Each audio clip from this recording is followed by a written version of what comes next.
You didn't set this up for. Looking for. We're basically looking for that 16 and up group. Yeah, okay. So anybody, that's what's critical. If we don't have adequate staffing, we won't be able to open. Okay. And How much do they get paid an hour? Sorry, just that's important. It starts at minimum wage, which I'm not sure what it is, if it's 12 something an hour. But I have to put out there for me that if I was a young teenager, it's got to be the best job in the world. It's a daytime job. It's outside. There's no weekends. And the first holiday you get is July 4th, and it's a paid holiday. So anybody that's looking for a good job, that's the one to have. okay. And my other question was, I noticed in what we're reading, what we have in the agenda, it does say the price has gone up from $250 for residents to $400, and it seemed quite a hike. Is that because, well, how do we justify that? Let me answer. First off, we have a lot more expenses with COVID in cleaning procedures and whatnot. We kept it at 200 to 250 2 years ago. We probably should have pushed it up a little then. So we're pretty low. Sorganies for the same thing is asking for over $500 for a similar program. I believe that Ulster is also asking for more as well. So 400 is not Bill, out of line with what the other communities are. Bill, can I just interrupt? Please do. Those sessions that Saugerties and Town of Ulster have are only 2-week programs. They offer their summer camp in 2-week programs or 2-week sessions. So they're very expensive. We're pretty reasonable. So if you're a town resident and you do the $400, it's like $55 a week. I don't know who's watching anybody's child for $55 a week. And I'll also just remind the board, Laura, when we did the budget last year, I did say that we were going to have to raise the rates to help finance and we're still, even at 400, we're not going to cover the costs, but certainly we're going a ways towards that. Okay, and are we feeding And the minimum wage has skyrocketed over the last 4 years also. So right. that's what's really pushed this. We're really losing a lot of money. And I won't say losing, but we're spending a lot of money for this summer program compared to what we were 5 years ago. Okay. Did anybody see the question from Urena about, is there any hardship help for single parents? You know, we did do sponsorships. We're not looking for sponsorships this year. We're asking people that if they have hardship, that they really need to go out and try to find fire department, police department, anybody in their neighborhood that could help them out with that. There are another number of organizations and individuals that have always been good about getting scholarships or partial scholarships. Yeah. So If somebody wanted to give a scholarship, how would they go about doing that? They should contact town clerk's office or the individual. If you know somebody who needs it, you can give it directly to them. If you don't, and you would like to sponsor one, talk to the clerks. I'm sorry, if I know somebody who needs one, give it to who? If you are aware of a parent that needs help, you could give it to them directly. Or I got you. In other words, pay for it. Okay. Yeah. Or you could just reach out to the clerks and say, look, I'd like to hear if you know somebody who comes in and needs it, I'm willing to give half or the full scholarship or whatever. Okay. So talk directly to Jackie and Lynn. So are we feeding a meal? Is that part of the daily program? No. So what are the hours then when they come to camp? 8:45 to 3:30. They bring their lunch. And they bring their lunch. Okay. Okay. Okay. Any other I got a questions? question, but my phone is ringing. I'm sorry. Reggie's calling me. He can't get in. I don't see him trying to get in. Hold on, He Richard, probably- don't go. Let's vote. Hey, Richard. Richard, are you and I? He just walked away. Well, while we wait for Richard to come, oh, he's coming back. He's answering Reggie's phone call. That's Yes. Yeah, and I will say I was confused because there was an email that said, here's the phone number, and the phone number wasn't, the Zoom information, it wasn't actually in there. I had to scroll down further and find out where it really was, so I was a little, I was a little confused myself, but I found my way in, though. But anyway. same Bill? here, Laura. Bill, Yeah. Yes. And- can I and- just ask you, I've got one resolution that I don't have anything on for me to authorize the town clerk to advertise vacancies. Did we do that one I thought, At the highway for the department? highway I department? thought we did. I thought we Okay. did, but Okay. we can do that No, again. no, that's fine, because But we- I missed a piece of it.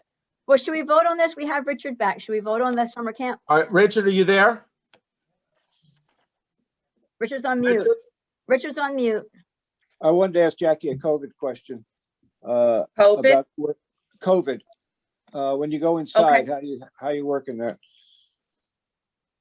Where'd Well, Jackie go? summer camp's basically outside. No, but I mean a rainy day. I mean, We sometimes you're don't do, inside. pretty much on rainy days, we do not have camp. That field can't sustain. Yeah. But Oh, we would that's good. certainly, if it starts to rain and we have to call parents to come pick them up, we would put them in the community center, but space them out. What happens is a lot of parents see that it's raining, are there Right. very quickly to pick up kids. They So run we have over. very few that are really remaining. Okay.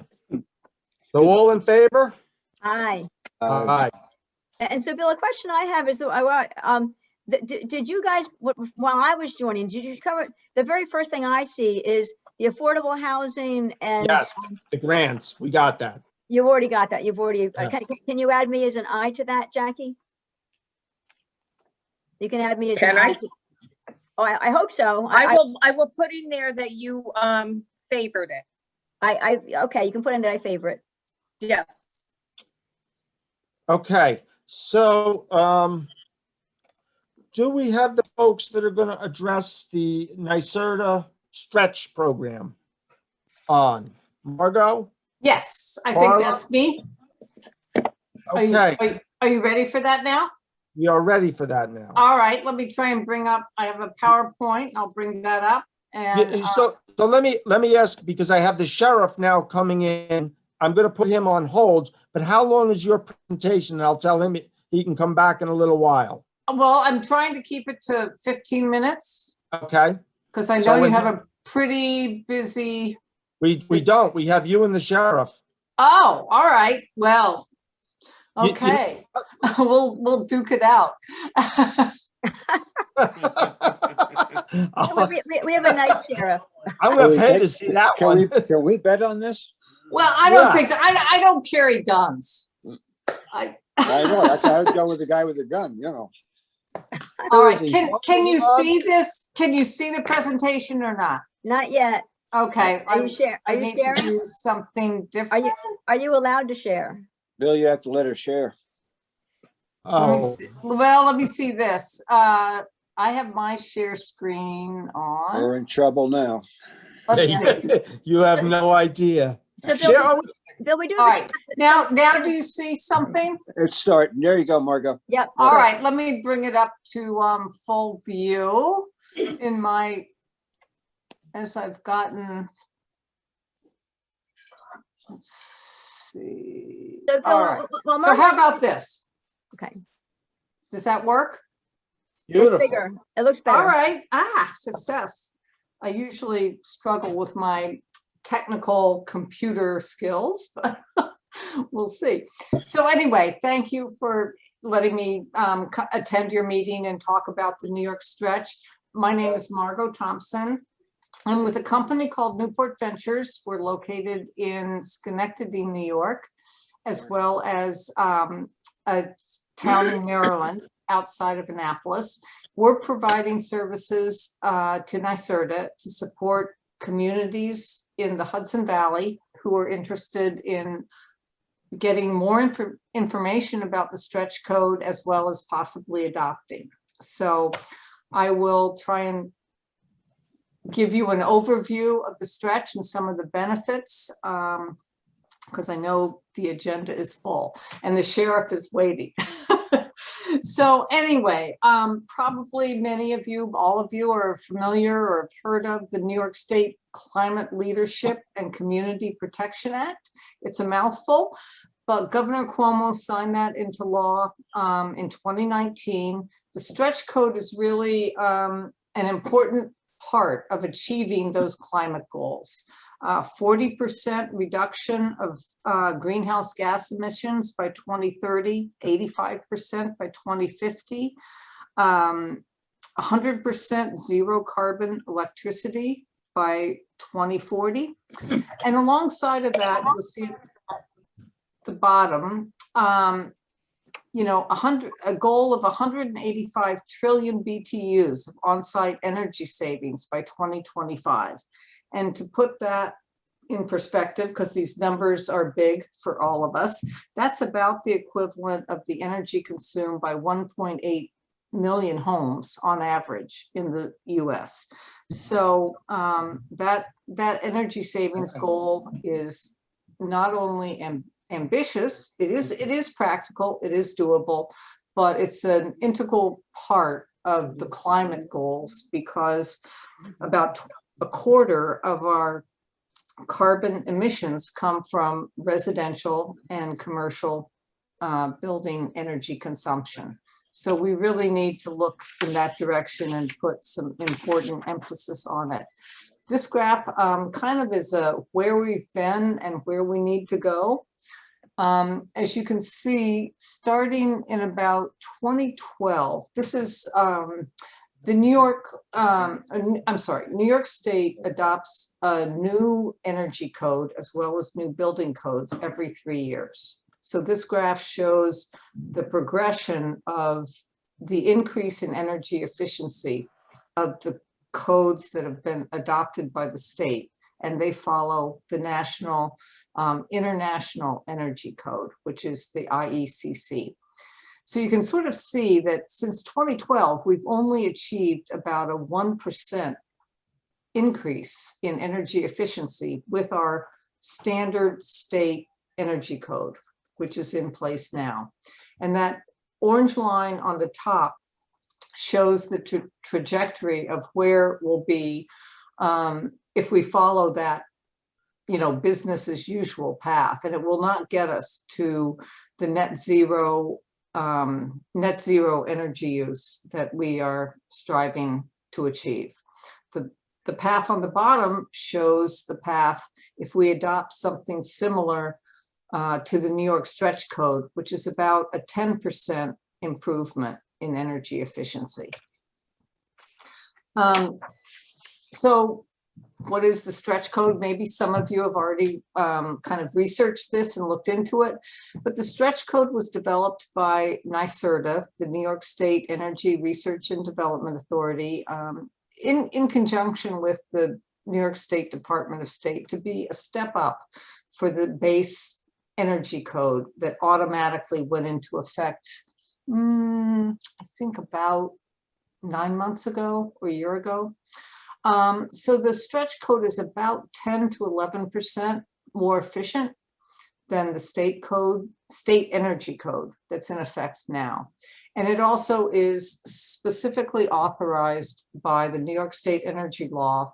A community or a township can adopt an energy code that's more stringent. They just can't adopt something that's less stringent.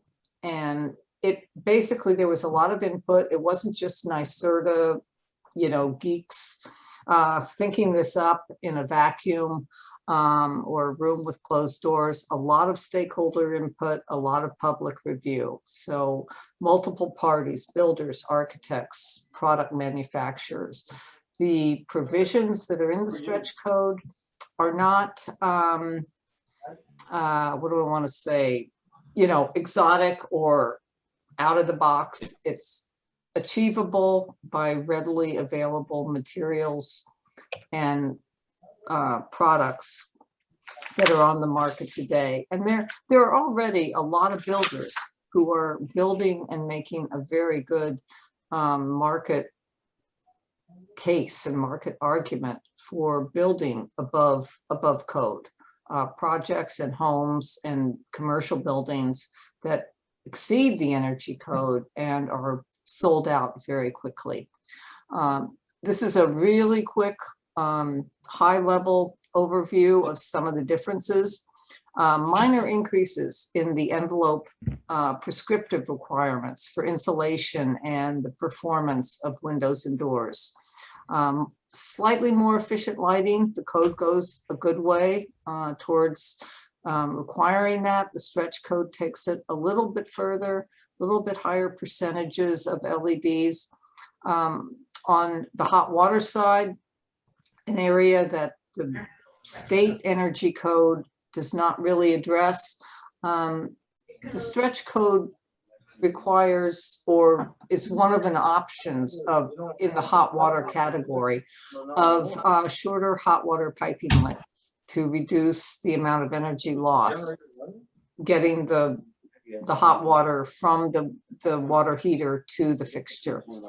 And stretch code, or I'm sorry, state energy code already requires ducts to be in conditioned space. Stretch code takes that a step further and just lights come on over there. Just requires that ducts are also sized according to ACA Manual D. So Manual J is already required for equipment. Stretch code acknowledges duct sizing requirements as well. Solar and electric vehicle readiness. Not that you have to have those systems in place. You don't have to have PV on the roof or electric charging in place, but just to ensure that the panel box has room to accommodate future installation should that be desired.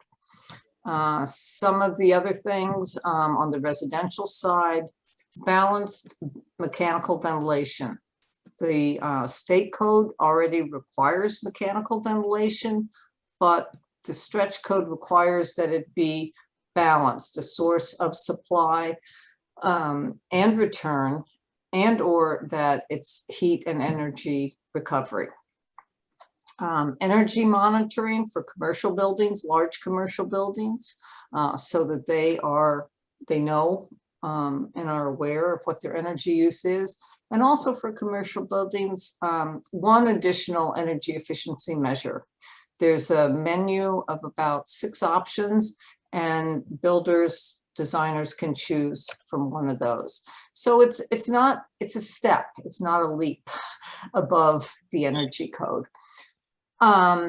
Existing buildings, this is often a question that comes up. And the stretch code applies to existing buildings in the same way that the energy code does.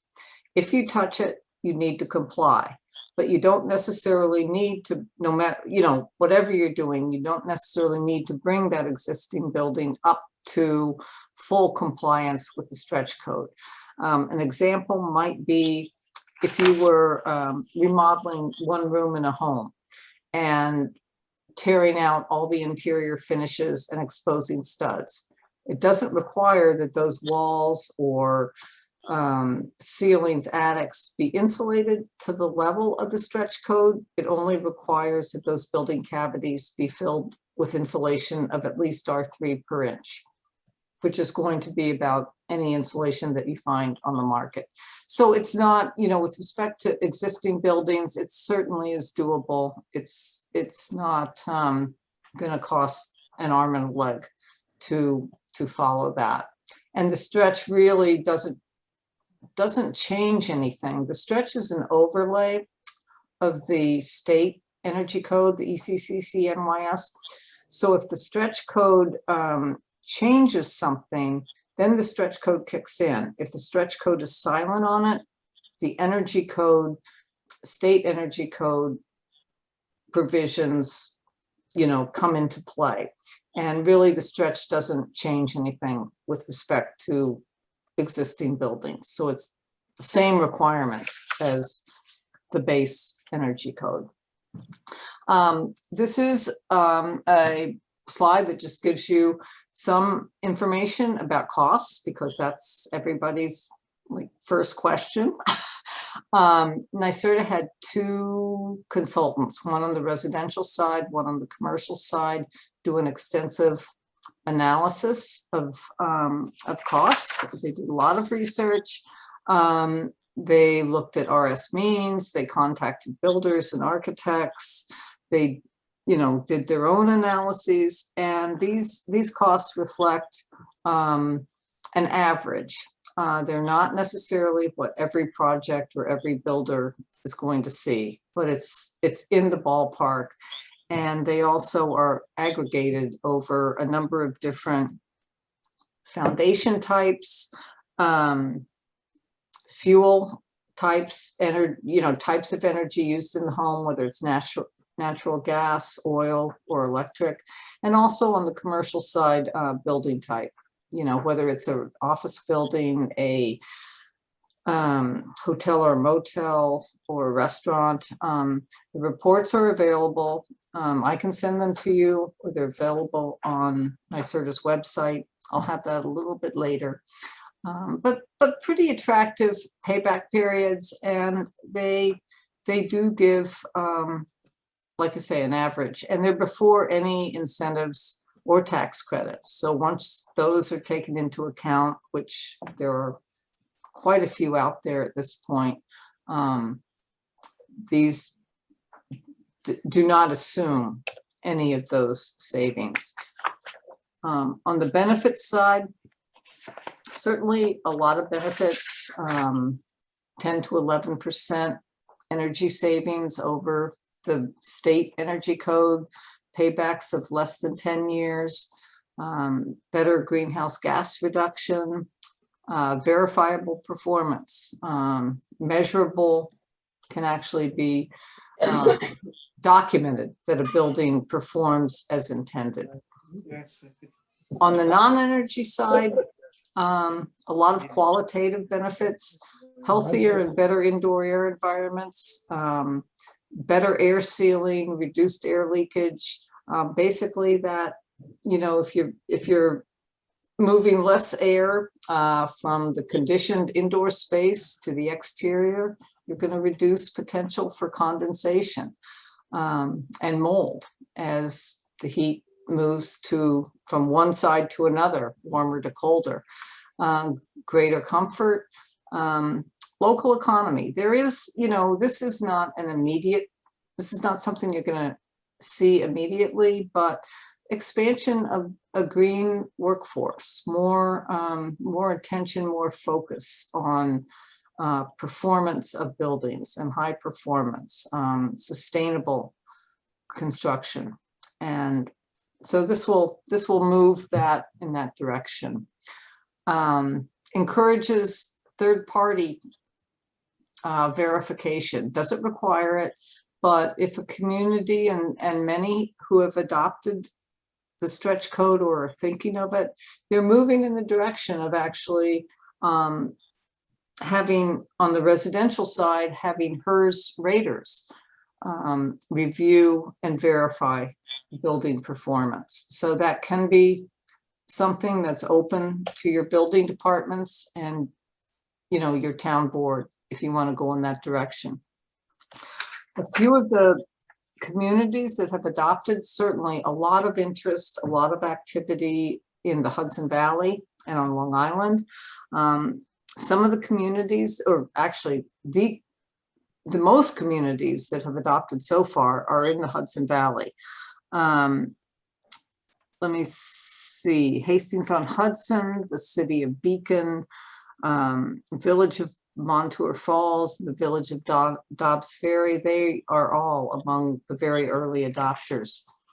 On Long Island, a number of communities are moving forward with developing their language for the local law, and they are poised to adopt within the next month, maybe 2 months. So a lot of interest and a lot of activity on the stretch. NYSERDA has developed a number of resources to not only provide information, but also to assist if you want to go down the path of adoption, a guide that will kind of outline the steps that you should take, model language for local law, because if you decide to adopt the stretch, you do need to go through several public hearings and actually put in place a local law. And then once that is passed in the public hearing format, send that law and that language to the New York State Department of State, not for approval, but just to notify them that you have adopted the stretch. They've already determined that the stretch is more stringent than the state energy code. So that's not something that needs to be an issue. It's basically a notification.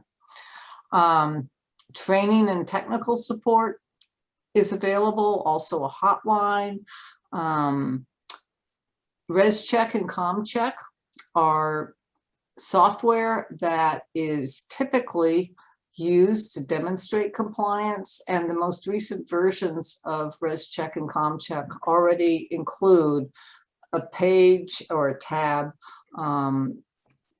to enter, compliance with New York Stretch, and you enter the building information and it will spit out whether the building complies with Stretch or not. Let's see.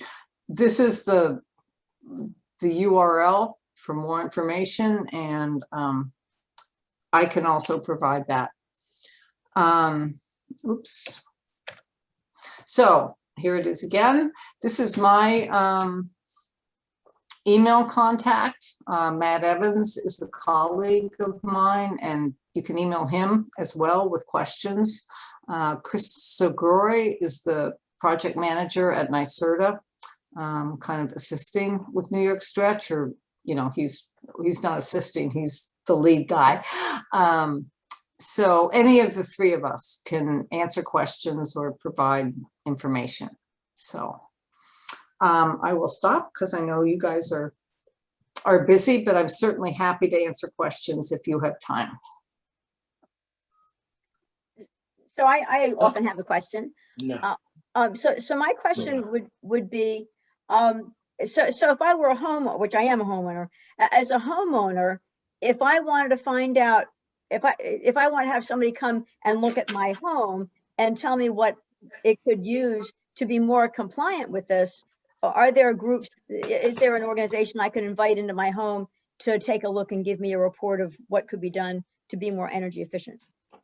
Yes, definitely. I mean, NYSERDA has, and it may not be specifically with respect to the stretch code, but NYSERDA has, how do I want to put this? NYSERDA has a number of, it's based on income, and some of the home energy audits are free if you're income eligible. Some will carry a charge if you're not. But people can come to your home, do testing, do evaluation, and look to see what energy improvements would be most cost effective for you to implement. Okay, and if I were to do this, hypothetically speaking, would it be a NYSERDA person, a New York State government employee would come, or they have a list of contractors I would pick from? They have a list of contractors that you would choose from. You would go to their site and probably NYSERDA.ny.gov and look for home energy audits, and by zip code they would probably have a list of basically energy auditors in your area that would that you could choose from to come out and do an evaluation.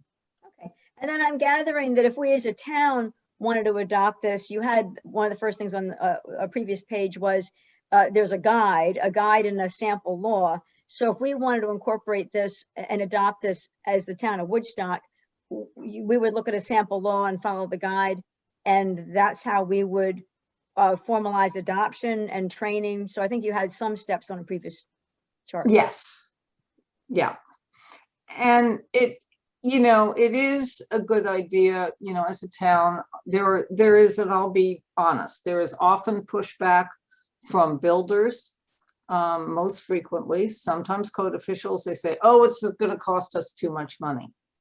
And that is an area where we can help answering some questions. I totally And it does, I'm not going to argue it, it isn't going to be the same as building to the base code, but it is about equivalent to where the code, it's not the same requirements that you'll see coming down the pike in 3 or 4 years, but it's about equivalent to where New York State is headed with their energy codes. So it's only really advantageous to the building owners and to builders themselves if they choose to, if they just don't keep resisting. I would say, if they can kind of say, yeah, this is a good idea and I need to look at my practices and figure out how I can change, what I can change to make it cost effective for my customers. Okay. It's not a, like I say, it's not a jump, it's a step. So I do want to apologize for not being able to focus 100%. We are dealing with a big blackout Right. most of the town. And I apologize for the noise, but when I clicked mute before, it said it was not recording audio. So I wanted to try and get your presentation recorded. I don't know if we were able to do that or not. So Margot, I really do apologize. And perhaps if you'd like to come back in a month or two and if anybody has any questions, maybe we could do this again. So Will we take the screen down, Bill? To share? no, Sure. There we go. By the So- way, I found the councilman. Oh, which one? Oh, yay. So Yay. let me ask you, how did you get in, Reggie? How did I get in where? To the house? Oh, you're with him. Okay. I walked in the front door. Okay. So does anybody have any other questions before I cut over to the sheriff? No, but thank you very much. Yeah, Margot, it was a great presentation. Carla, thank you for being present. Yeah, Appreciate it. very, very helpful. Now, Bill, Luke Hunsberger had asked at 7:30, is the public going to be able to comment tonight? And he's still there. So he put that question. We'll at have public be heard. We'll have public be heard at the end. I'm going to go now to the sheriff because I'm sure he's got, I know his time is a little, there's the power again. He's a busy guy. Yes. Juan, the floor is yours. Well, good evening, everyone, and good to see some of you. I haven't seen you in quite some time, but finally we're getting out of the pandemic, and I'm hoping that everyone is vaccinated and we can have some sort of normalcy. Thank you, Mr. Supervisor. Great to see you, Chief. And Hi there, Sheriff. I'm good. Thank you for coming on. I'm here to discuss about the Urgent and Oracle program, and I'm going to turn it over to the chief of the commander of Urgent.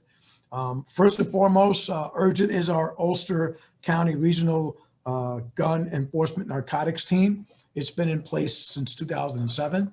When I took office, I brought in some new leadership to include the new commander, Jared Blades, who's a former prosecutor for the Ulster County District Attorney's Office.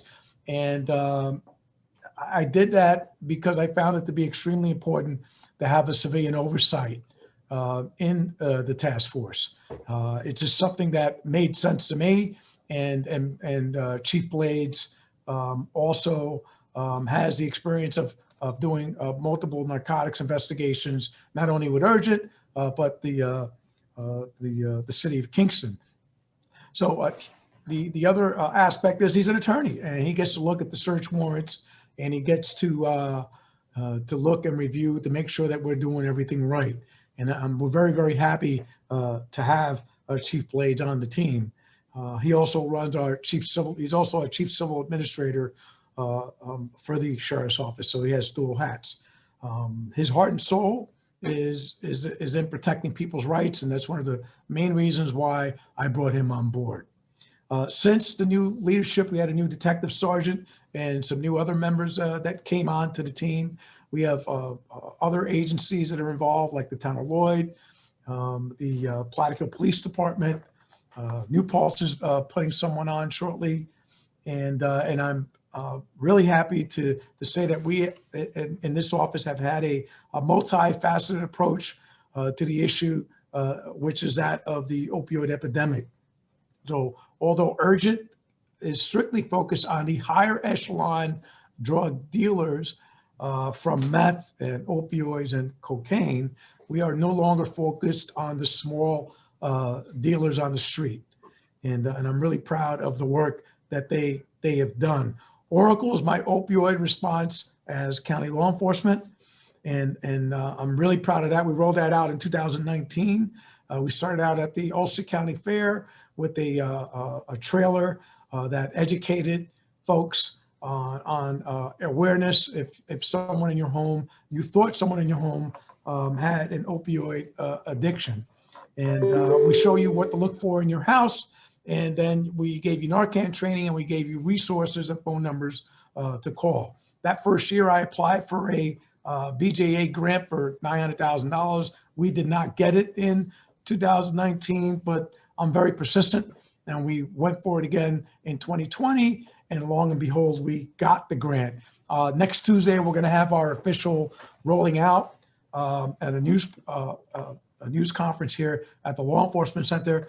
What's interesting about the $900,000 grant is that we were able to hire a social worker, 2 peer advocates, and an administrative assistant. So for the first time in the history of law enforcement here in Ulster County and in the Hudson Valley, we're going to have civilians embedded with us to go and help people. And there is a member on Oracle that will explain what Oracle does as well. With that said, I'm not going to take too much time. I want to hand it off to Chief Jared Blades. Jared?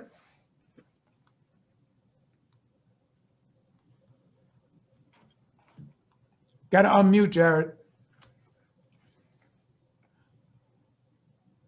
Good evening, everyone. Can you hear me? Yes. Okay, thank you. So, Sheriff, thank you, obviously, for the introduction. So, good evening, everyone. Our purpose for coming to the board is based on several conversations I had with Chief Keefe and our interest in bringing on more partners and additional resources to our unit. So that's why we're here tonight. So just briefly about myself, as the sheriff said, I'm an attorney. I'm a former prosecutor. I worked in Monroe County, the DA's office, and the Ulster County DA's office. My work concentrated on narcotics and violent crime prosecutions. Very proud to say I was born and raised in Ulster County. I'm from Ellenville, and I currently serve as the Chief Civil Administrator at the Sheriff's Office, and more recently, the Commander of the Urgent Task Force. As the sheriff said, I'm a civilian. As such, I do provide the civilian oversight for the unit. I review all search warrants and approve any and all operations after a briefing by the unit staff. And specifically, what I'm there to do is ask the questions as why and how. And I'm there to stress the rights, our duty to respect and protect the rights of those who we investigate and seek to bring to justice. I think that's something new. I think that's something needed. And I think that's truly the vision of the sheriff and the rest of the Urgent board. So Urgent's a countywide narcotics, illegal weapon, and gang task force.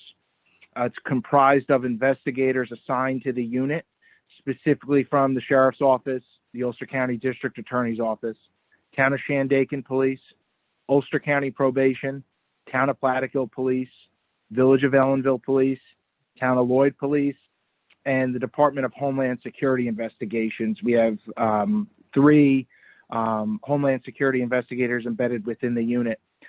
Urgent has the goal of stopping drug dealers. What we define as someone who's a drug dealer is someone who specifically and strictly profits from narcotic sales. And we intend to curb what drug dealers are able to do in our community by going after the source of narcotics. Specifically, this means this will take our investigations all over the county, every corner of the county, and to other states and other regions to stop narcotics from flowing into Ulster County. Most recently, we've conducted operations in Paterson, New Jersey with law enforcement partners, and out of state in Pennsylvania, Massachusetts, and southern part of New York, leading from Paterson through New York City into our county. The task force was the first law enforcement agency to bring homicide cases to the DA's office to prosecute. specifically holding the dealers of fentanyl accountable for fatal overdoses.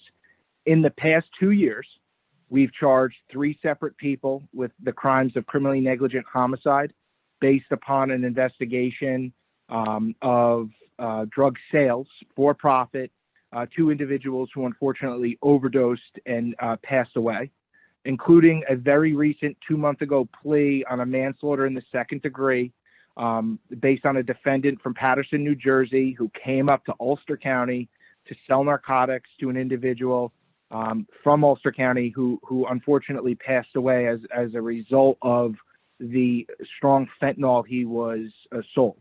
That defendant has pled guilty in front of Judge Rounds. He's pending sentencing. So a lot of what we do is multifaceted. A major goal of ours is to prevent the free flow of narcotics within the county. We also investigate the illegal possession and illegal sale of weapons.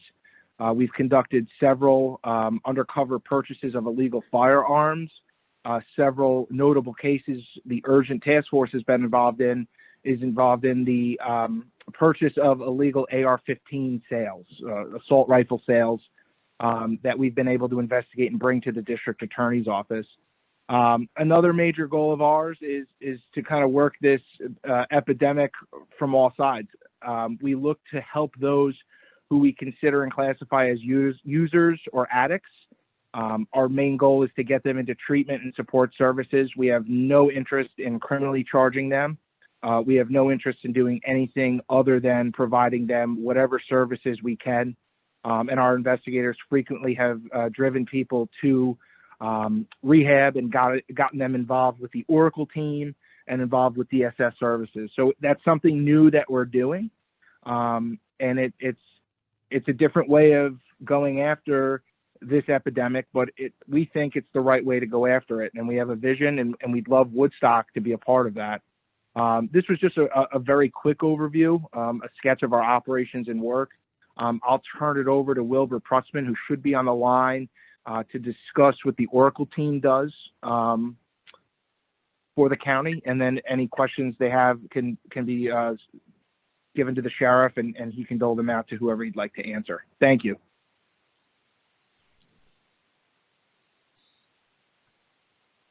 William on? There we go. Hi, can everybody hear me? Yes. Yes. Hi, I'm Wilbur Prutzman. I coordinate the Sheriff's Oracle program. So as the sheriff spoke about before, we do have an education piece. We go all over the place to give the best education possible. And what we're really focused on right now is taking the people within Ulster County that need help and getting them to a place that they can get the type of help that it is they need. We look at everybody as a unique individual and we know their needs are each specific. So when we go and we meet somebody, whether we're called out by Urgent and they say they have somebody that needs help, we get called out by the hospitals. We have a hotline that people are starting to use a lot more. And family and friends also reach out to us. And what we do from the point in time that we meet them is we get 2 people to go out, make that human connection with the individual and their families, and do the best we can to guide them and get them through what they're going through. For the families, we connect them to services because the families suffer through anybody that's going through substance use as well as the individual. So we make sure to connect them to any services that we can get them to. And then for the individual themselves, we get all their information, and then we find the facility that's going to work best for them. And typically we like to remove anything toxic in their life, the people that they're using drugs with, the people that are just given those toxic relationships, the toxic environments. And we do our best to get them out of that area and away from those people so that they can just focus on themselves. When they conclude with their inpatient programming, we're already on the phone while they're away working on it to make sure that when they come home, they have anything that they need post-program. So that's going to include all the intensive outpatient programs. We deal with housing, social services to make sure that anything that they need with that, the paperwork's already done prior to them coming back, and just anything else that it is that they need. And then we also go 2 avenues with people. If they're interested in an education or vocational skills, We have SUNY Ulster vested in other programs that we bring people to.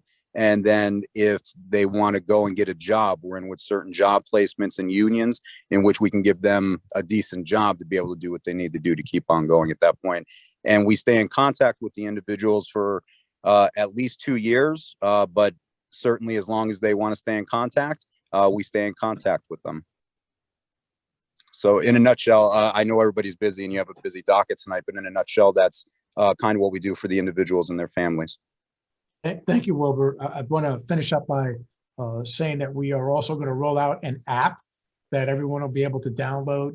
In that app, there'll be a form, and that form, anybody, including local law enforcement, which we already have members of, when they show up to an overdose, they submit that form via the app, and the Oracle team goes out, and I used to say 48 hours, but these guys go out within 8 to 10 hours, depending on the time, to get the individual into rehab and get them into help. And just think about it. The urgent task force goes and takes down a drug dealer, and while they're there, they see that there's users there. I've seen this already 5 times where the Oracle team gets called in to get those users help, and in some instances into rehab. So this is a tremendously new collaboration that law enforcement is doing. I'm pretty proud of it, and I think the team got the Innovative Program of the Year award last year. Some of the sheriffs throughout the state are copying what we're doing here in Ulster County. And I was invited to talk to the National Sheriff's Association in June in Phoenix about it. So this is all right here in Ulster County. So it's trailblazing that we're going to have civilians embedded with us to go out and deal with these issues. So when you see a uniform, and in most instances they won't be in uniform, you're going to have law enforcement individuals that are actually going to help people instead of putting them in jail and locking up the key and throwing out. Every person, whether it's one person that we help, is a success story for us. Thank you. Any board members have any questions? Sound like a great program. And thank you all very much. Good question. Thank you. So my recommendation to the board is to reach out and talk to the chief.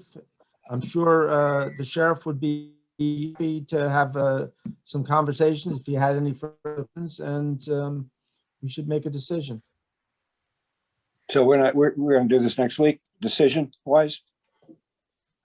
I'm sure the sheriff would love for us to do that, but I'm happy to move that quickly. I'm comfortable with this, but I want, if you guys can come up, if you can feel comfortable by next week, that would be great. I'd be happy to put a resolution up. So the decision is whether or not we want to be part of it. Is that what we're deciding?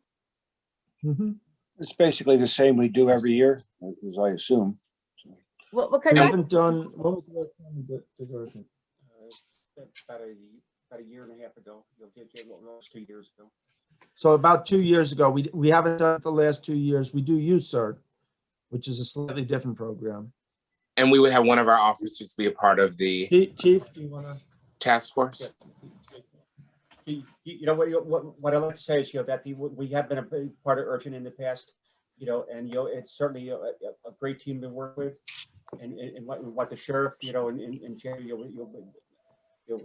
brought to us tonight, the Oracle team. We actually used that last December. We had a overdose fatality, and it was very good help for the family. I mean, it was right at Christmas time, and they were really big help for the family members, which certainly appreciated it. So you're doing a good job with the Oracle team, Sheriff. Thank you, Chief. And 6 months ago, it certainly was very beneficial to here. So I guess I'm remembering that we in Woodstock had rolled out a program, and I'm losing track of how many years ago it was, where we were definitely looking, we as like, Clayton, you and your department, were definitely looking, and I thought you collaborated with other towns as well, but looking to make sure that you're helping addicts and, so they didn't have to fear jail time, because if they called in an overdose, that you were going to focus on the help. And I forget what the name of that program was, but we've been involved in programs like this for a lot of years, is my point. They might have different names, but we've been, as a town, we've been involved in programs for a long time. Yeah, that was the Woodstock outreach program, and we certainly, it was very helpful at the time, and we had problems, getting people into rehab centers, there were so many people that were trying to be fixed at the time, but we opened the doors, and if they came in for help, we weren't looking to charge them criminally, we were looking, to get them help. Right. And basically what the sheriff's done with the Oracle team is what that program started years ago, and but he's taken a lot further. Okay, So, it sounds very consistent with what we wanted to do. Well, thank you. Right, And yeah. just if I can, just wanted to add that this is a countywide program, obviously. So it's already up and running, and the team in Wilbur, you can say how many, if you have the numbers in front of you, if you're still on the call, tell us how many family members and individuals we put into rehab. And the difference is that we have actual social workers and peer advocates that are civilians that are actually going out with the team. So it's a little bit different than just law enforcement doing it. It's a different concept.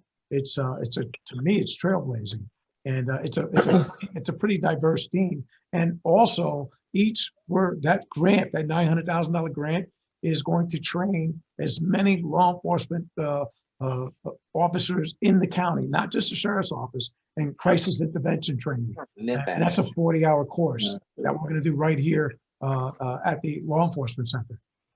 Wilbur, you want to go over the numbers if you have them?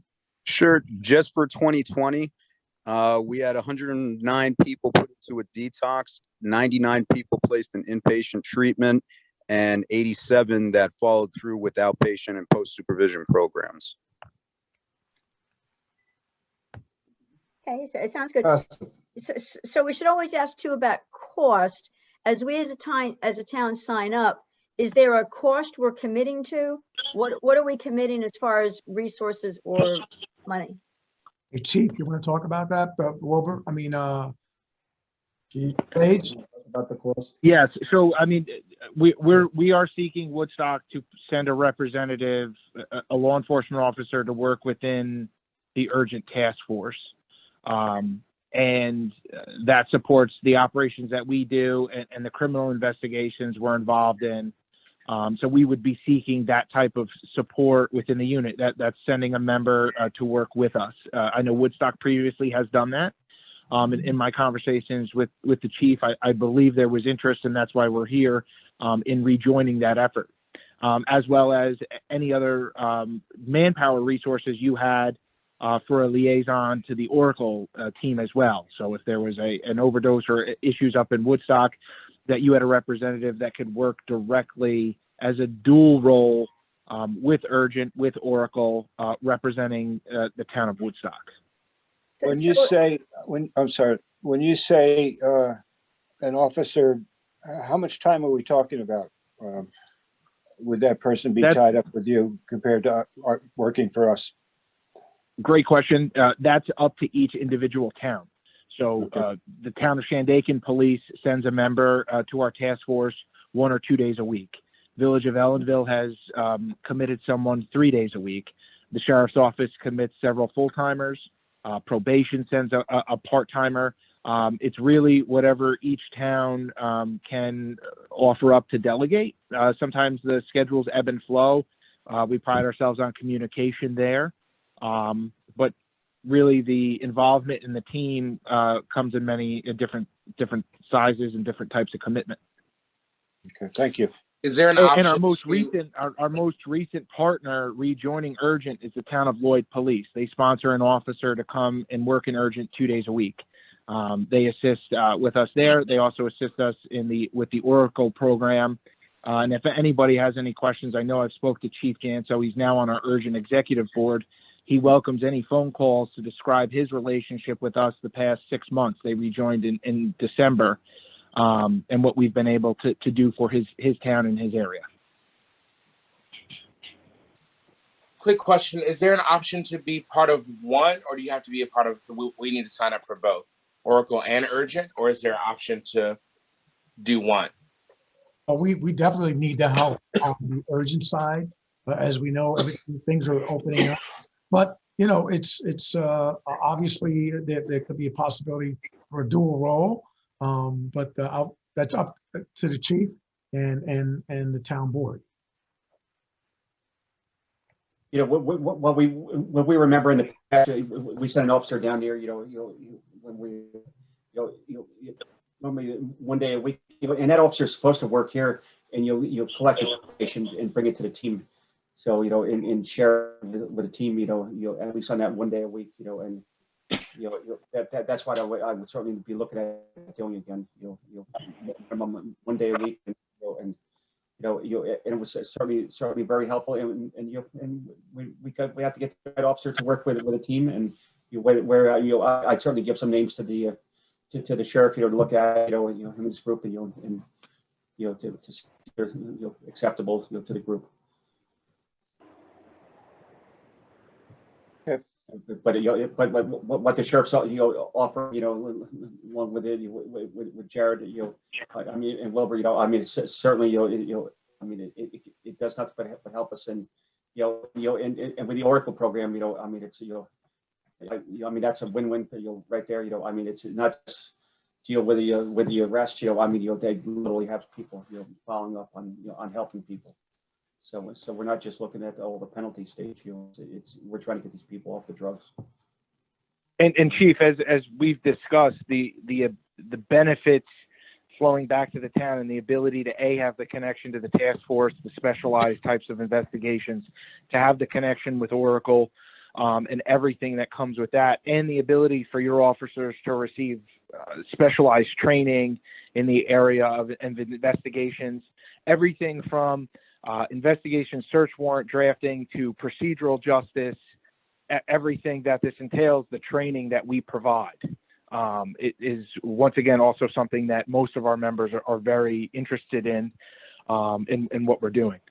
And the resources, obviously, the Oracle team has resources. If people don't have insurance, they'll find insurance. If they need to find a bed for somebody to rehab, they'll find someone to get a bed in rehab. A lot of times when the urgent task force makes, like I said, an arrest, and there are folks there that are addicted, or even those that are dealers that are doing it for the purposes of making money to support their habits, we've put them into rehab with Oracle.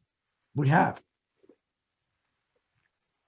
And just also to kind of highlight where our mission is here is like the chief said, if someone's profiting from drugs, from narcotic sales, obviously it's up to the district attorney's office as to what justice is. And we provide the DA's office all the information there is, but we track every case we're involved in. And there have been several people who have graduated out of drug court in Kingston, and their charges have been completely dismissed. And that's an absolute win. If someone gets through drug court and returns to society and is clean and sober, and that's a win.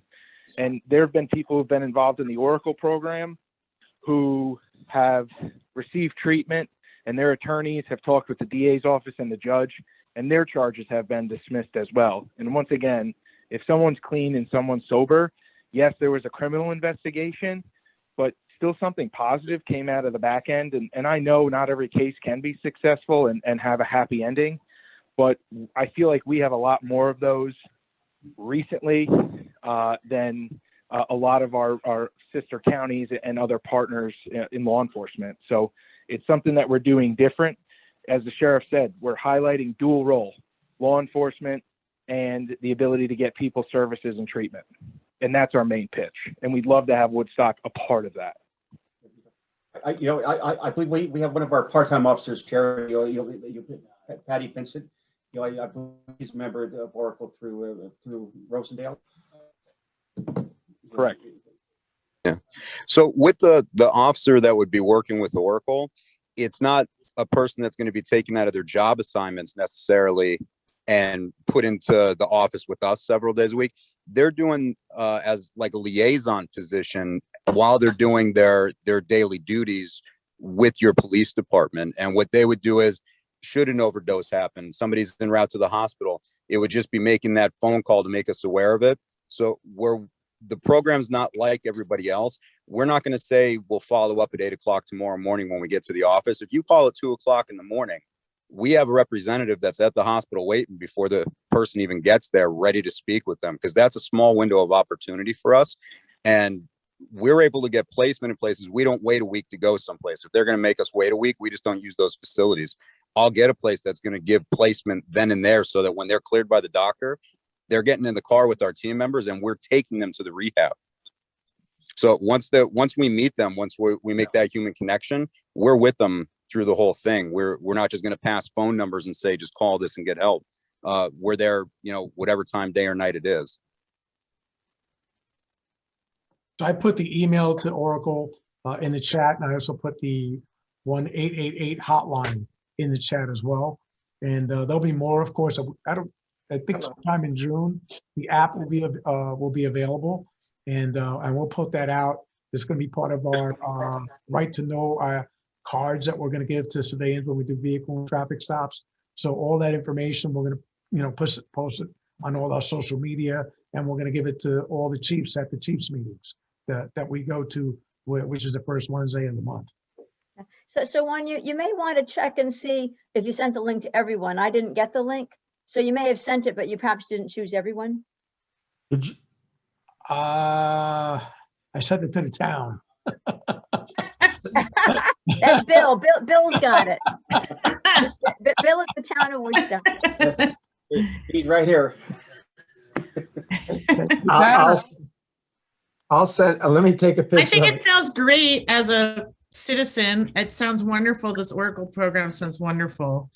It sounds like access to professional development for our community police department and officers. As a citizen, sorry. I'll go back to mute. Thanks. Anybody else on the town board have any questions, comments? Well, it does sound great. Okay, Reggie, Lauren, any questions? No, I'm good. Mr. Rose is back. Lauren, do you have any questions? Maria-Elena? I don't have any questions. I think it's a wonderful program, and it's very much needed. So I'd love for us to join it. Any members of the public have a quick question or comments? Going once, twice? Does this public be heard? No, this is just if any of the public has any comment, questions for the sheriff. Oh, okay, sorry. That's okay. Oh, I did put the email and the hotline on there now. To everyone, okay. Now we've got it. Thank you, Juan. All right, thank you, everyone. Thank you. So I'll be in touch. I'll be in touch tomorrow. We'll talk. Okay, thank you. And Have a good night. Thank you. Juan, thank you for all you do. Thank you, guys. Great seeing Thank all you, of you. Sheriff. Take care. Thank you, Juan. Thank you. Thank you. Okay. This has been a little bit of a rough meeting with power outs and whatnot. So I'm going to cut now. We've got all our resolutions taken care of. I'm going to go to public be heard. There's comments, but I don't see that anybody put their name in for public be heard. Luke, I think you had a question or comment you wanted to make. Yes. The floor is yours. Thank you. I guess it won't surprise you to know that I'm currently out of town, so that I'm not suffering from power outages. I'm sorry to hear that Woodstock's going through that. I just want to make a quick comment that, we had a meeting in the fall about the illegal dumping of toxic materials up in Shady that has the potential to seriously have a negative impact on the neighborhood along Reynolds Lane and so on. And at that meeting, it was my understanding that this would be taken care of, that all of the stuff would be removed sooner rather than later. And it hasn't happened yet.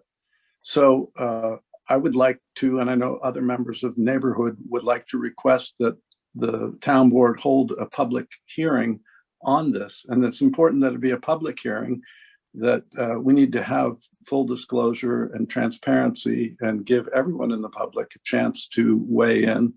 This is a very serious matter. The neighbors take it all very seriously and would like to have some interaction with the town board on record about this and how it's going to be resolved. So that's all. I do have a little bit of an update that I got just this evening from one of the Woodstock justices. I've been informed that the case has finally been assigned by Judge Rounds to the town of Shandaken. And there's a misspell here, but I believe the text should read, there's a hearing on May 25th. He believed at 5 o'clock. So I will be calling up tomorrow just to verify that, and then I'll put that information out for the public to hear. I spoke with Frank Amy yesterday and today, and I spoke with another council person and assured him that we will put it on the agenda to at least discuss it and update everybody next week. Mhm. If you can tune in next week, I really, there isn't much to say. I know it's going slow, but that's all I can tell you at this point. So. Actually, Lauren, if you wouldn't mind, maybe you could call up to Shandaken tomorrow to the court and just see if that information is correct. I could do that. Actually, there's a second text here that says Tuesday, May 25th at 5:30. So that's the information, the latest information I hear. Well, isn't one of our clerks also working Shandaken?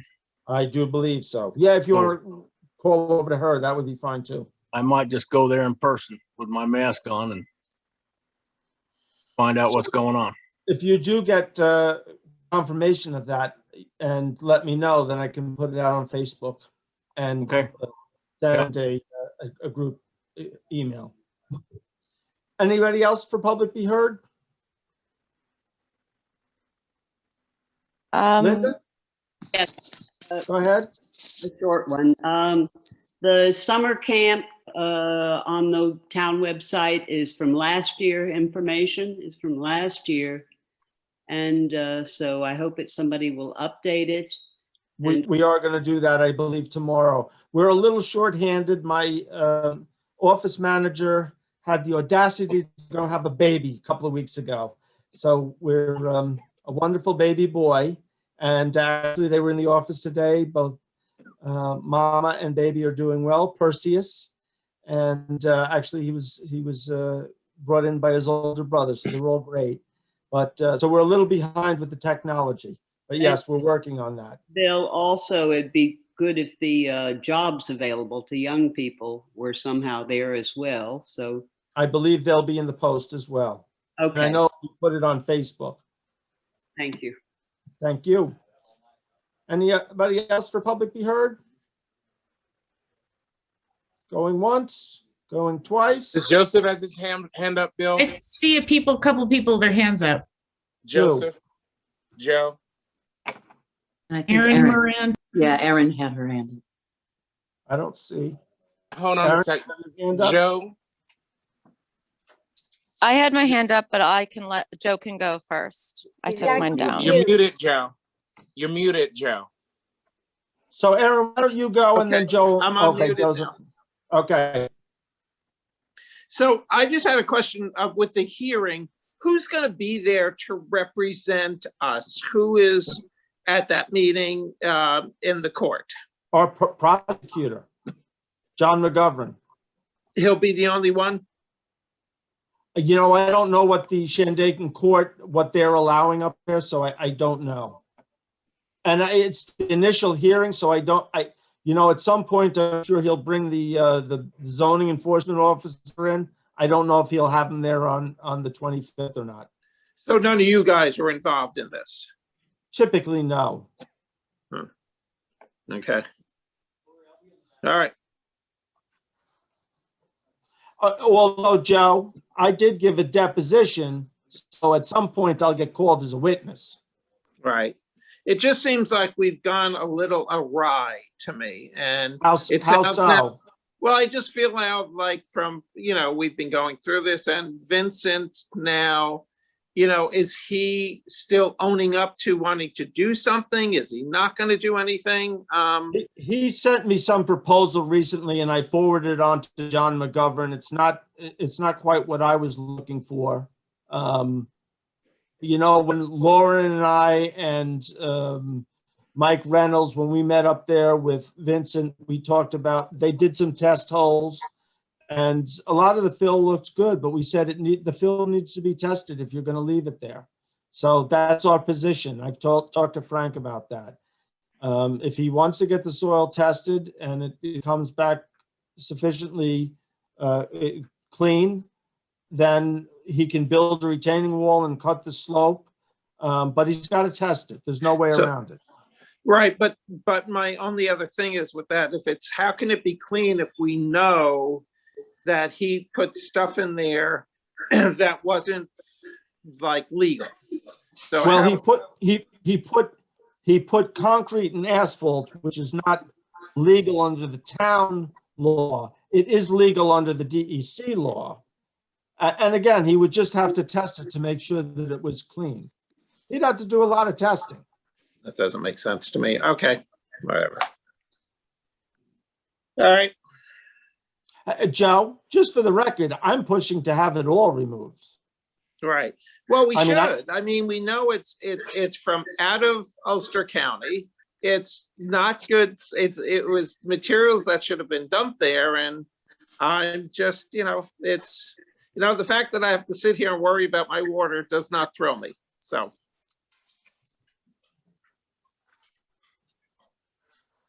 All right, Understood. I'm done. Thank you. Is Aaron? Did you have a comment, Aaron? Yes, hi, can you hear me? Yes. Hi, this is Erin Moran and I'm on the Environmental Commission for the town. I'm a volunteer and I do have a question. I was a little unsure, so in talking about the 10 Church Road, the dumping situation, are you guys going to have a public meeting, or I was a little unclear. Well, it is there won't be going a public hearing because it doesn't meet the definition of a public hearing, but we can have a public discussion. So kind of like the meeting we had in last October. I think that's what the neighbors are asking for. Are we gonna, will you be willing to do with the town board and this is a question for the whole town board as well. Will you be willing to? I think we agreed to that, Aaron. I think that's okay. what Lauren's proposing for next week. Yes. Okay, that was my next question for next week. Okay, great. Okay, yeah, because and just in regards to some what you just said, Bill, about having the soil tested, the neighbors actually did have the soil tested. That's the HydroQuest report, which I believe, I'm pretty confident that everybody at the town board level, including the building inspector, has a copy of that HydroQuest report. And in that report, it clearly states that there's not only concrete and asphalt, there's also ash and other items that are explicitly not from Ulster County. So the soil has been tested. No, and the soil hasn't been tested for chemicals though, Aaron. Right. I read the report too. Right, which is what the neighbors want, but it has to be handled a certain way. I understand, and it has to be handled the same way the water test was handled. Yeah, so there has to be an engineer. So I'm just confused because you said that Vince gave you a plan recently. That didn't include testing, and you told them that's not sufficient. Okay, hold on. Sorry, Bill, I wasn't done. So you said that Vince gave you a plan recently, but Vince has actually sent an email in writing to the neighbors saying he does not plan on removing it. In fact, his email says he refuses to remove it. In fact, he's planning on building a wall on top of it now. So there's just some conflicting information. So I think Well, that it's conflicting for Vince. I mean, I can tell you what he told me. I told him he needed to provide a plan, and that included if he was going to keep any of the soil that was going to be kept needed to be tested. Okay, so thank you very much for having that. I would also say that Vince did indicate to me a couple weeks ago that he was out of money and he wasn't going to do anything. And I said, fine, we're going to go to court. We're going to win in court. you're going to be ordered to remove it. If you can't remove it, then the town can, at that point, expend money to remove it, and we'll put it on his tax bill. And then, Okay. and then he loses his property. So I Okay. urge him to do the right thing and resolve it himself, because if the town has to do it, we're required to follow Wick's law, which means it will cost us twice as much money as it would cost him. And so the ball's in his court. Either he steps up and does it, or ultimately he'll probably lose his property. So, And the town will clean it up. all right, just to clarify, Bill, so you're saying that the town has no authority to go in and clean it up until there's a court ruling? We can't, as I said back in November or October, the town can expend funds on a private property. And that's based on what? The New York State Constitution. Okay, all right, so this is best talked at the meeting next week, because some of the stuff you're saying doesn't quite make sense. So this way you'll have a whole week to prepare. So this will be great, a great conversation. Thank you very much for allowing it. I'll let the other people speak. Yeah, what's up? Anyone else for public to be heard? Well, there's a comment from Luke, says Julie would like to speak too. Okay. She's got another cat, or she might just that she's got lights that come on and stuff. Okay, wait. Mute Lauren. Hi, this is Julie. Oh, let me, hello? There's no video. Go ahead, Julie. Yeah, hi, I'm just calling, I'm just like to repeat the fact that we really need to have the soil tested and by an independent person, and that we've been sort of out of the loop with this, but as far as I understood, in that last board meeting that was specially focusing on this and the passage of the resolution, I thought that this thing was going to be taken care of, and that the steps were going to be taken, that wouldn't be up to Frank and Pam and the neighbors and to get the town to continue to do the right thing.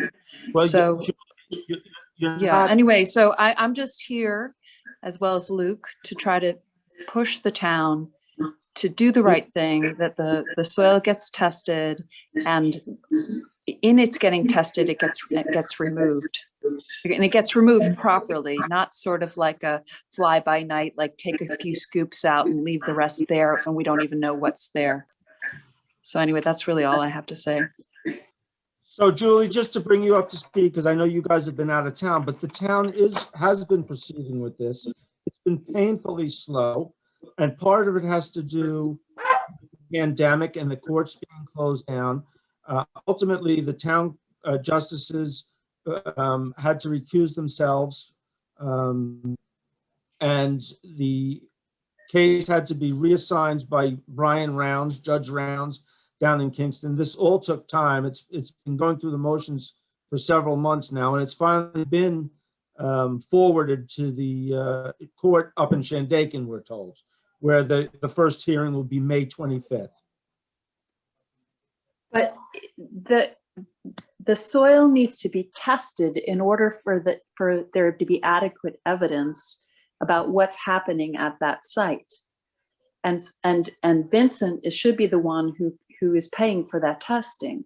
Absolutely. So I don't understand the idea of, like, even if the court, if we bring it to court and the court decides in our favor, it still feels like at this point, if we don't have that. But here, Julie, here's the thing.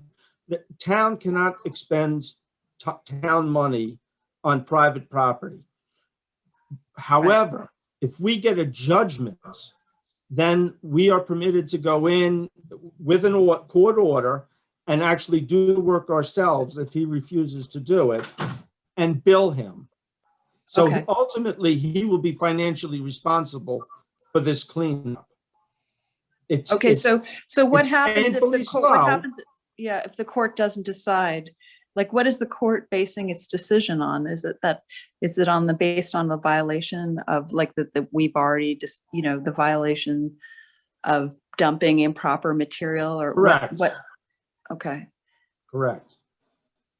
No, because you're gonna take a bath. You I'm sorry? unmuted, Elena. Sounds very clean, Urena. You know, it may So- not feel it, but the town board and the neighbors are all on the same page here. And I've had multiple conversations with Frank. I mean, we're in agreement. Well, I'm just distressed having been out of the loop. We're down here in Florida dealing with a foundation issue with the house that we own down here, which is dragged on a lot. But it just seems to me that it's, it's May. We had that meeting, when was it? November. In November. So what's happened in the last, I don't know, It's December, taken that January, long. February, March. It- I mean, it's that's taken 4 that- months. When we left the meeting last time, it was like, get that stuff. The idea was that move that stuff out and move it now, so it doesn't have time to further corrode the environment. I mean, Shady is Unfortunately, a super special place, and this is unconscionable that this has been allowed to happen, and that our water table may be poisoned by this toxic waste dump that's just sitting in our backyard. That's an emergency to me. That's not a like, okay, well, let's just wait and see what happened kind of thing. Well- And it seems unreasonable to me that, I mean, I understand that the town is bound by law, but it seemed like that all the town board were on board with the fact that this is not, oh, well, let's do this sometime, but we have to do it now. So, okay, great, maybe this will change and hopefully, but if it not, I think we as neighbors have to take legal action, because we can't wait any longer for this.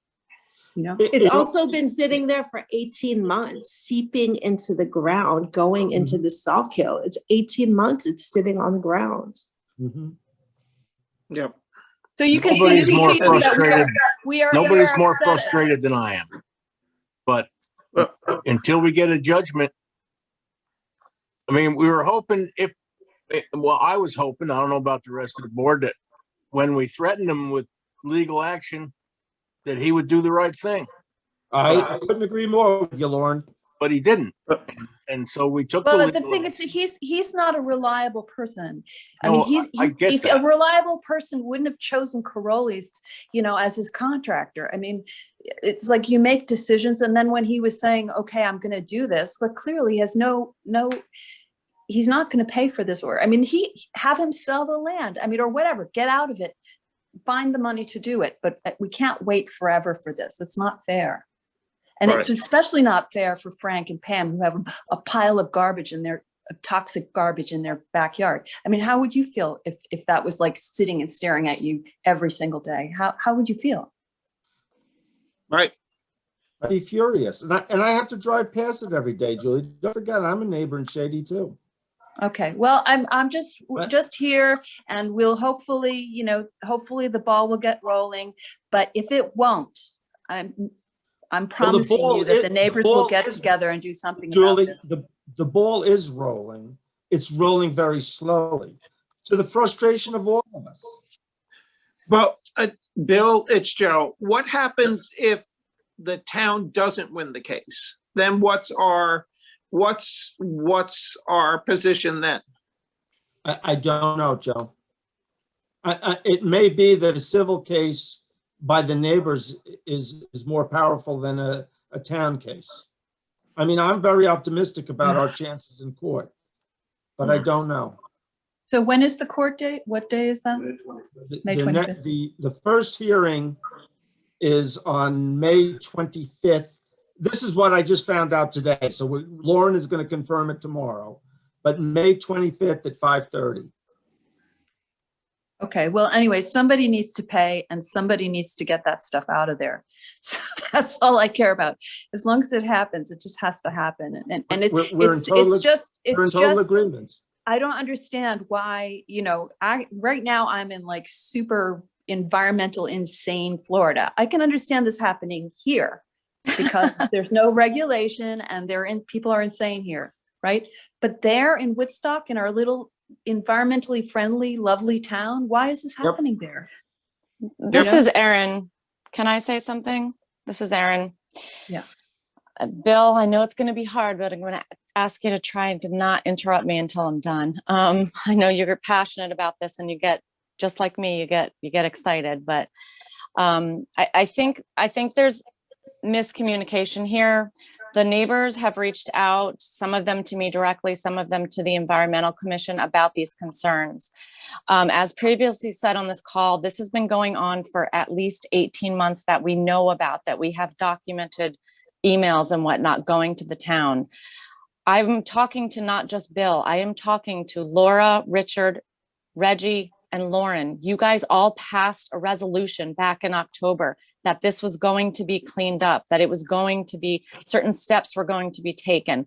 Those steps are going to be taken in accordance with the town law that is on the records now.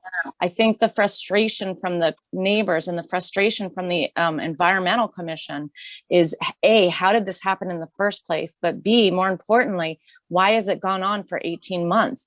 To say it's been in the courts is just not accurate, Bill, and I'm really getting tired of hearing you say that. The building inspector did not file the charges for this case until February 21st of 2021. And I hope everyone heard that and wrote that date down. The charges were not filed until February 21st, 2021. There were some mishaps. She didn't fill out the paperwork correctly, et cetera, et cetera, et cetera. That's not Then true. that is 100% true. And I have documents to show it, Bill. Okay. I have documents that support what I'm saying. If any of the information that I'm saying is incorrect, that's because I was supplied the wrong documents or the wrong information by the town. I've gotten my information from the town, you, Ellen, the town. Okay, so if I'm wrong, then it should be straightened out. However, the point is this. The case, the charges that the town has filed are simply a violation of the code, and then there are fines that are supposed to be, if the town wins, right, which is like super optimistic, if the town wins, then what? You get fines placed against 10 Church Road. However, did you know that those fines can now not come back to Woodstock? Those fines go to Shandaken Court. That is because the Woodstock court cannot hear the case. That is the situation. So now Woodstock not only has a liability of having to clean this up, but now Woodstock is not going to reap the benefit of the fines. Were you even aware of that, Bill? I'm totally aware of a lot of things. It also calls for that he has to clean up the property. If he doesn't, the town can go in and do it. Correct, but do you realize that perhaps this court if you case, hadn't been hold on, so hold on, engaged in this case, hold on, Bill, I'm Judge talking. Lesko could have heard the case. You know what, Bill? The reason that both the judges had to recuse is because you yourself filled out a deposition and you yourself signed their paycheck. So for everybody on this call, and I hope the newspaper's right about it, you've got to stop saying that I slowed down on this case, because I didn't, Bill. You and Ellen and the slowness of this town board and the building inspector, there are so many places the ball was dropped and it was with the town. Please take ownership. Please clean up the mess in your backyard. Town board, I'm still talking to you. Laura, Richard, Reggie, Lauren, please, Maria-Elena, please, this needs to be cleaned up. The town law gives you the authority, gives Ellen the authority to go in and do it. Please do it. Don't wait for the court case. All the court case is going to do is give you a piece of paper saying you were right. That's all it's going to do. It's not going to give you the power. You already have the power. Look at your own town code law. Please, it was in the resolution that you all passed back in October. Thank you, Aaron. Thank you, Aaron. Board thank have you. anything to add? Thank you, Aaron. Let's have the bulldozers go out there now, tomorrow. Okay, it's back to the board now. We're done with public hearing. Thank you all. Yeah, and Thank nothing on this topic, but I did want to loop around before we break onto the stretch code topic, because I know we had to kind of not converse about that because we wanted to hear from the sheriff. So before we broke, I did want to talk about the stretch codes. Go right ahead. Well, I'm sorry, I missed that. The stretch codes? Well, yeah, that was Margot's presentation. Yeah. So Margot was presenting that. So before you go there, I just wanted to clear up a few things. Yes, go ahead. On Shady. We are going to discuss this next week. Is that a commitment? Yes. Okay. Sure. Well, okay, Bill sets the agenda, so Bill, you're agreeing, correct? Okay, Well, two councilmen can set the agenda, put agenda Right. items on too. okay. So I just want to make sure we're all in agreement on that. I mean, I'd rather have us all in agreement than just a Yes, couple of. but, I'm in In agreement. agreement. Okay. And if there's any paperwork we need to see, we should see it. Okay, Laura, I'm sorry. Oh, no problem. No, it was good to finish up with this topic. So this, I know from being liaison to the WEC, I've been involved in conversations about the stretch codes there and have known about them and shared information, I think even with the board about the stretch codes. So it's great to have the presentation today. I would like to have us be thinking about next steps about how we can proceed with that. I think it would be a great idea because as Margot presented, the whole stretch code idea, as we as a state want to get better and better at being green, that doing these stretch codes now rather than later will move us along faster as a state and as each town adopts it. So I didn't know if the next steps might be, I know that the building department was not on this call. I think it was recorded. Bill, you said earlier you weren't sure whether the recording stopped. I've been seeing it say recording the whole time. I don't know if there's a way to capture the recording and tell the building department, is this many minutes into the town board meeting, here's the presentation. I don't know whether we can get the presentation from Margot so we can have the charts as well as hearing it, but I would like to see us find some way to proceed, and maybe the answer is the building department listening to part of the recording of what Margot presented, or I know, Bill, I heard you say you might invite Margot back, and maybe we can invite the building, Ellen and Butch to come be a part of that. But I think that we should take action on the stretch codes, not tonight because people just heard the presentation, but I just want to keep that as part of our thinking and think through what our next steps are to make a decision about taking action. I think it's a good idea, but I'm only one vote. If we do think it's a good idea as a board, what are the next steps? And I think engaging the building department would be part of the next steps. Sounds good. Okay. Any Thank you. comments? Nope. Anything else? That's Laura? good. Bill, I got one. If Laura's done, I'm not. Yes. all Okay. done. Okay. In anticipation of a public hearing on the moratorium, or what do we need to prepare? What should we be doing, if anything? As far as, I don't know, do we need to have at least to put a plan on the table, have a rough idea of where we're heading? I mean,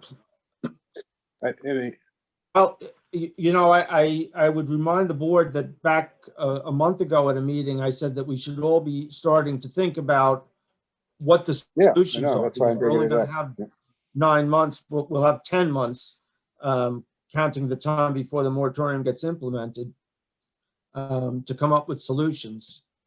And so we should be all thinking about that at this point. We don't need to have the solutions for the public hearing by any means for the moratorium. No, we won't, but we're gonna get questions on how we're gonna proceed and things like that. We're gonna have to have answers. I'm just suggesting we might want to meet on this. Well, Richard, I'm very happy to meet, like I said before, because you had raised the point, which I'm in full agreement with. It'd be great to have a subgroup that starts getting together to meet. And I'm very happy to be part of that. I know you're liaison to housing. I'm the liaison, not only liaison, but also the chair of the zoning revision committee. And the idea of getting some different people from different committees, zoning revision committee, housing, planning board, and even perhaps the zoning board of appeals. I saw that as a comment in the chat. I'd include the zoning board of appeals.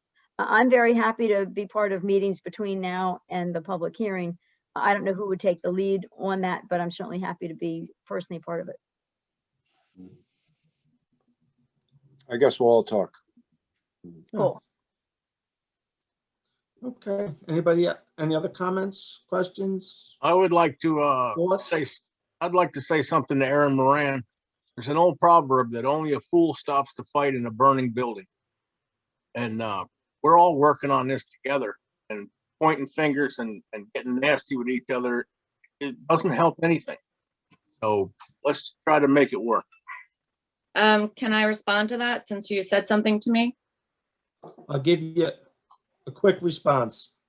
Thank you. I don't mean to get nasty, but it's very difficult when Bill in particular cuts me off and says things that about me that just aren't true and about my husband. And you all know what I'm talking about. So it's frustrating. when I try to have a conversation and I have to worry about what Bill McKenna is saying about me. You know what? It cuts both ways, Erin. So if you agree to stand down, so will I. Absolutely. It's no good for the town. I agree. I And was going to keep say, saying I we're hope all you on the both stand down. same page here. I've been saying a lot of this stuff consistently. Okay, let's do what's good for the town. I'm game. All right. Any other comments from the board? Maria-Elena, do you have any thoughts, parting thoughts? No, not right now, thanks. Okay. I just want to mention Joe up in the cemetery for Ena. And thank the town and the cemetery committee. There's a lot of good work being done in repairing the cemetery, some of the old stones that have been broken, and Joe's up there working. If you want to stop by and help learn a little bit about cleaning headstones and things like that, we could use the volunteers, but it's a remarkable project to see some of these old stones restored and put back in place and set on a good foundation. So I just want to thank everybody involved. Thank you, Richard. And actually, I've got a number of people have called to offer to go volunteer. So I think he's got a couple of helpers up there. Yeah, I stopped by tonight. There's 2 people there. So. We're up there with him. Yeah. It's a fascinating process, that's for sure. You know, while you bring that up, I just want to touch on a comment that was made on Facebook. The town has done a lot for ADA compliance with regard to the sidewalks and around town and parking. We have far more to do. By no means is everything perfect, but we're chipping away at it. 2 years ago, when we did the drainage project, all those drop downs were remade and brought up to standards. We've got some new parking places around town. We have a new crosswalk by the town hall here. The sidewalk from the Village Green all the way out to the post office on the eastbound or the westbound lane is all ADA compliant. We still have more to do, without a doubt. And we have searched and looked for money. There's not a lot of funding. There's no funding available right now. I'm a little optimistic that with all this stimulus money being thrown around, that maybe we might be able to find some. I've also engaged with DOT to see if, there was some joint venture. Part of the reason they haven't paved the last little bit of 212 from the Village Green out towards the rescue squad is because of the cost of bringing it up to ADA compliance. They just don't have the money. They have the money to pave. That's not an issue. It's all the ADA compliance that they would have to do with the sidewalks. But I've offered to try and work together with them to make that happen. It's been a little frustrating. But one of the comments on Facebook was that, we can come up with this money to take care of the graveyard. We have, and the comment they made was, we're helping the dead, we should help the living. I don't disagree with that. Unfortunately, there was a pot of money to do great graveyard, cemetery restorations, and we were lucky enough to get a big grant for that. We can't use that money for ADA compliance. Unfortunate, but it is what it is. And, we were lucky to get the money we did. So we are working to try and get grants. We will continue to do that, and we'll continue to chip away. The Tannery Bridge sidewalk on the westbound with that blacktop has been for years. Mike Reynolds put that on the slate last fall to replace that, and we hope that within the next month or so, Boney will be able to carry through with that project. So we are working at it. So with that, Richard, were you going to add something? No, except Okay. that we may be heading towards in-person meetings next month. Is that? Oh, yeah, thanks for bringing that up. So, yeah, so my plan is that, the public hearing is going to be for the moratorium will be at the community center. Okay. So our first meeting in June 8th, will be a public in-person hearing. No more Zoom. One more Zoom next week. Are we gonna have Tommy back to be recording our meetings? I'm gonna reach out to him. Yeah, we should. Okay. Anything else? Move to adjourn? Second. All in favor? Aye. Aye. Good night, folks. Bill, call me. Bill, I'll call you in the morning, Bill. I'm going home. I'm exhausted. I really need to get some info on the moratorium. That's what I'm writing tonight. I don't even have that in front. All right. I'll call you in a minute. Sure, thanks.